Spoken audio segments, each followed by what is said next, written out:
അല്ല, ഇന്നത്തെ യോഗത്തില് ഒരു നമ്മൾ മൾട്ടിപ്പിൾ ആയിട്ടുള്ള ഇഷ്യൂസ് എല്ലാ മാസം ചെയ്യുന്നതുകൊണ്ട് ഇപ്പം വളരെ സീരിയസ് ആയിട്ട് ഡിസ്കസ് ചെയ്തൊരു ഇഷ്യൂ എന്ന് വെച്ചാൽ നമ്മൾ ഈ ഓൺലൈനിൽ വരുന്ന റേറ്റിംഗ്സ്, പിന്നെ ഈ പറഞ്ഞ ഫിലിമിൻ്റെ ഈ റിവ്യൂ ബോംബിങ്, ഇത്തരം കാര്യങ്ങളിൽ ഉണ്ടാകുന്ന വിഷയം ഈ അടുത്ത ദിവസങ്ങളിൽ ഉണ്ടായിട്ടുള്ള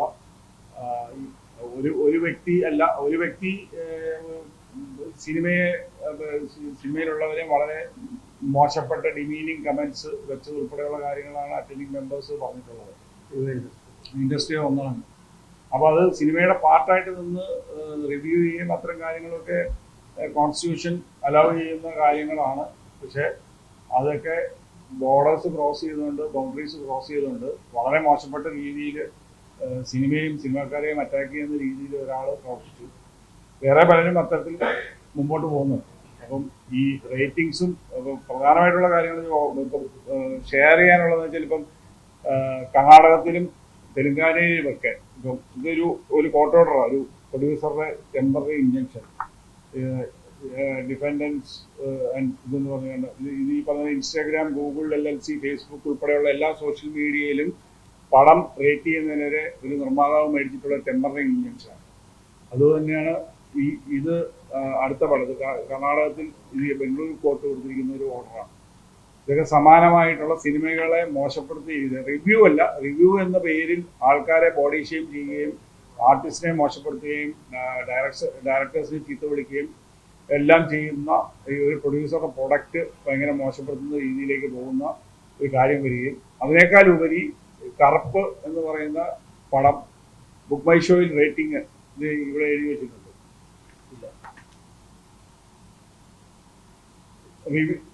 ratings and reviews disabled as per court order. Court order നിർമ്മാതാവ് പോയി വാങ്ങിച്ച് സംഭവം ഓഫ് ലേറ്റ് വന്നിരിക്കുന്ന ഡെവലപ്മെന്റ്സ്.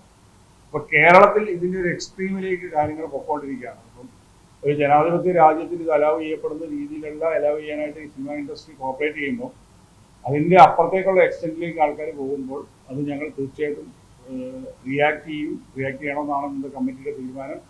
അത് ബഹുമാനപ്പെട്ട ആഭ്യന്തരമന്ത്രിക്കും മുഖ്യമന്ത്രിക്കും എല്ലാം പരാതി കൊടുക്കുകയും അത് ഗവൺമെൻറ് പരമായിട്ട് നിയമപരമായിട്ട് ചെയ്യാൻ പറ്റുന്ന കാര്യങ്ങൾ ചെയ്യുക, ഒപ്പം ഇതിനെ സംബന്ധിച്ചുള്ള ഒരു കേസ് മൂവ് ചെയ്യുക എന്നുള്ളതാണ് ഇപ്പോൾ ഒരു തീരുമാനമെടുത്തത്. അതെ, ഒരു റേറ്റിംഗ് വരാതെ കറുപ്പ് പടം സൂപ്പർ ഹിറ്റ് ആയിട്ടുണ്ട്. അല്ല, ഇത് ഈ റിവ്യൂസ് ആൻഡ് റേറ്റിംഗിനെ സംബന്ധിച്ച് കോമൺ ആയിട്ട് ഇപ്പോൾ ഓൾറെഡി ഒരു എക്സിസ്റ്റിംഗ് പ്രൊഡ്യൂസർ അസോസിയേഷൻ കൊടുത്തൊരു കേസുണ്ട് ഹൈക്കോടതിയിൽ. നേരത്തെ ഇതുപോലൊരു ഇഷ്യൂ ഉണ്ടായപ്പോഴത്തേനും ഒരു പ്രൊഡ്യൂസർ കൊണ്ട് കൊടുക്കുകയും കക്ഷി ചേരുകയും ചെയ്തിട്ടുണ്ട്. പക്ഷെ അൺഫോർച്ചുനേറ്റ്ലി അത് കോടതിയിൽ നിന്ന് ഒരു കൺക്ലൂസീവ് വിധി വന്നിട്ടില്ല. ആ വിധിക്ക് വേണ്ടി ഇപ്പോഴും നമ്മൾ വിധിക്കാമെന്നും അത് വിളിച്ച് സംസാരിച്ചിട്ടുണ്ട്.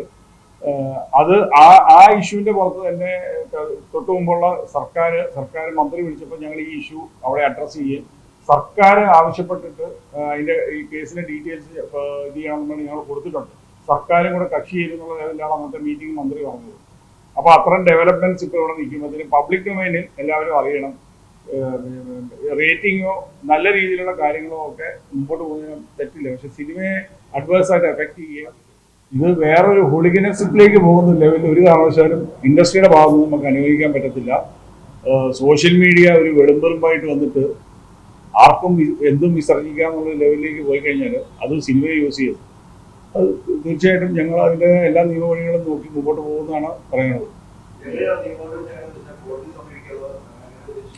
അത് ഒരു 2-3 ഫോൾസിലായിട്ടുള്ള കാര്യങ്ങളായിട്ട്, കാരണം ഫസ്റ്റ് ഒരു ലെവലിൽ എന്ന് പറഞ്ഞാൽ ഗവൺമെന്റിലായിട്ടുള്ള കാര്യങ്ങൾ ശ്രദ്ധയിൽപ്പെടുത്തിയിട്ടുണ്ട്. അഗെയിൻ പുതുതായിട്ട് വന്ന ഗവൺമെന്റ് ശ്രദ്ധയിലും പെടുത്തും.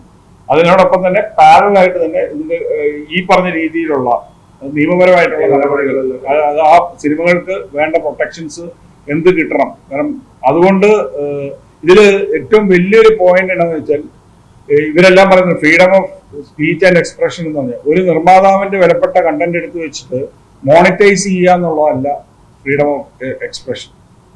അവരതിൽ നിന്ന് പൈസ ഉണ്ടാക്കുന്നു. അപ്പൊ അത് ഉൾപ്പെടെയുള്ള കാര്യങ്ങൾ ഇനി ആൻസർ ചെയ്യണം. ഞങ്ങളിത് പറയുന്നത് വളരെ ഉത്തരവാദിത്തപ്പെട്ട രീതിയിൽ. കഴിഞ്ഞ ദിവസം ഇൻകം ടാക്സ് ഒരു മീറ്റിംഗ് വിളിച്ചു. ഞങ്ങൾ ഇൻഡസ്ട്രിയുടെ ഭാഗത്ത് പോയി ഇത് ചെയ്തപ്പോഴത്തേനും സോഷ്യൽ മീഡിയ ഇൻഫ്ലുവൻസേഴ്സിനെ വിളിച്ചിട്ട് ഒരാൾ പോലും അവിടെ വന്നിട്ടില്ല. പിന്നെ അവിടെ മീറ്റിംഗ് നടന്ന സംഭവം പറയുന്നത്. So they are also in the ambit. US ഡോളറിൽ വരുന്നതുകൊണ്ട് ഇന്ത്യയുടെ നിയമത്തിന് കീഴിൽ പ്രവർത്തിക്കുന്നവർക്ക് അതനുസരിച്ച് തന്നെ പ്രവർത്തിച്ചാലേ പറ്റുള്ളൂ. ഇത് എന്തും ആകാം എന്നുള്ള ലെവലിലേക്ക് പോകുന്നത് ഒരു കാരണവശാലും ഇൻഡസ്ട്രിയെ സംബന്ധിച്ചിടത്തോളം ഞങ്ങൾ ഡിസിഷൻ മേക്കേഴ്സ് അല്ല, അഫക്റ്റഡ് പാർട്ടീസ് ആണ്. അത് അതിൻ്റെതായ ഫോറത്തിൽ, അപ്രോപ്രിയേറ്റ് ഫോറത്തിൽ ഞങ്ങൾ റേസ് ചെയ്ത് ഇതിന് ഒരു നല്ല രീതിയിലുള്ള തീരുമാനങ്ങൾ ഉണ്ടാക്കാൻ വേണ്ടിയിട്ടുള്ള ഒരു മൂവ്മെന്റ് ആണ് ഇപ്പോൾ നമ്മൾ ചെയ്യാൻ പോകുന്നത്.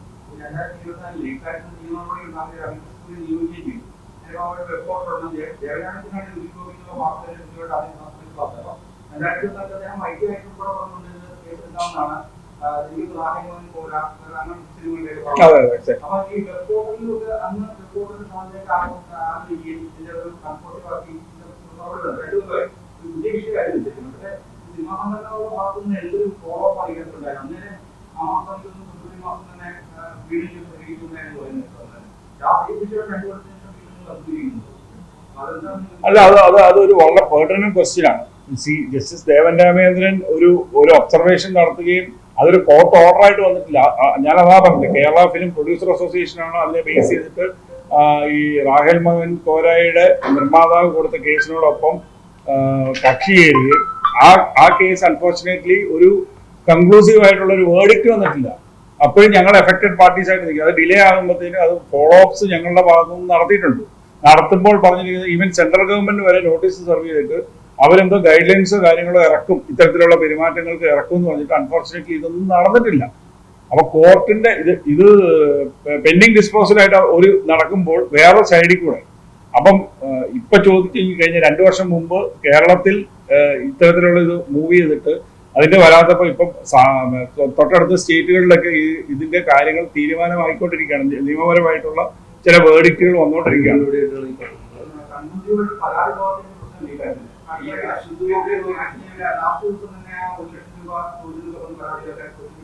അതെ,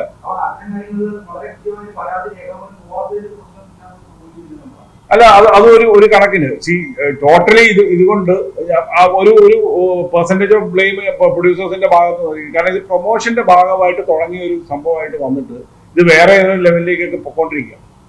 അതുകൊണ്ട് അത് പ്രൊമോഷണൽ ആക്ടിവിറ്റി ആണോ അതാ ഞാൻ പറഞ്ഞത്, പ്രൊമോഷണൽ ആക്ടിവിറ്റിയെക്കാളും കൂടുതൽ മറ്റേ എയോ ബിക്കോ മോണിറ്റൈസ് ചെയ്യാനായിട്ടുള്ള ഒരു സാഹചര്യം കൂടി ഒരുക്കാൻ വേണ്ടിയിട്ട് അത് സിനിമയുടെ കോസ്റ്റിൽ ഇപ്പൊ ഞാനത് ഈ ബുക്ക് മൈ ഷോ എന്ന് പറയുന്ന ആ പ്ലാറ്റ്ഫോമിലുള്ള റേറ്റിംഗ്സ് ഉണ്ടെങ്കിൽ ഇവിടെ അതും പ്രൊഡ്യൂസേഴ്സിന് ഒരു ഫോൾസ് ആയിട്ടുള്ള ഒരു തോട്ടായിരുന്നു. ഇപ്പൊ ഈ പർട്ടിക്കുലർ പടത്തിന് അത് നോ റേറ്റിംഗ്സ് എന്ന് പറഞ്ഞുകൊണ്ട് കോർട്ട് ഓർഡർ വെച്ചിട്ട് അവര് റേറ്റിംഗ്സ് ഇല്ലാതെയാണ് പണം ആൾക്കാർ പോയി കണ്ടിരിക്കുന്നത്.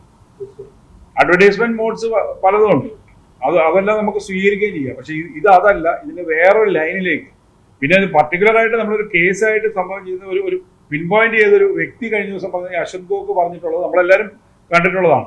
അദ്ദേഹം പറഞ്ഞിട്ടുള്ള വീഡിയോയിൽ വളരെ മോശപ്പെട്ടു. ഇപ്പം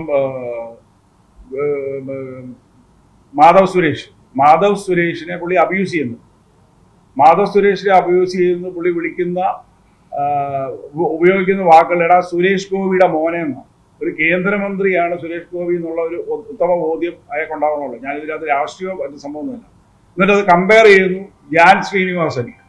ശ്രീനിവാസിന്റെ മകൻ, അയാൾ ഭയങ്കര ഗ്രേറ്റ് ആണ്. കാരണം ഞാൻ പറഞ്ഞതിനകത്തൊന്നും റിയാക്ട് ചെയ്തിട്ടില്ല. ഈ അശ്വന്ത് ഗോക്കിനുണ്ടായിട്ടുള്ള ഫീലിങ്സ് എന്താണ്? അദ്ദേഹത്തിന്റെ എതിരെ ഒരു അലിഗേഷൻ, ഒരു ഫിംഗർ പോയിന്റ് ചെയ്യുന്നു.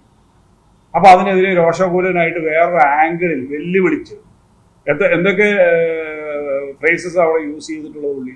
സിനിമയും എല്ലാം വെല്ലുവിളിക്കുന്ന ഒരു ലെവലിലേക്ക് പോയി കഴിയുമ്പോഴത്തേനും തീർച്ചയായിട്ടും നമ്മൾ റിയാക്ട് ചെയ്യും. അങ്ങനെ ഇവിടെ ആരും അബൌ ദ ലോയോ അങ്ങനെയുള്ള സംഭവമൊന്നുമില്ല. കൂടുതൽ വാർത്തകൾക്ക് News 18 Keralam YouTube channel subscribe ചെയ്യുക.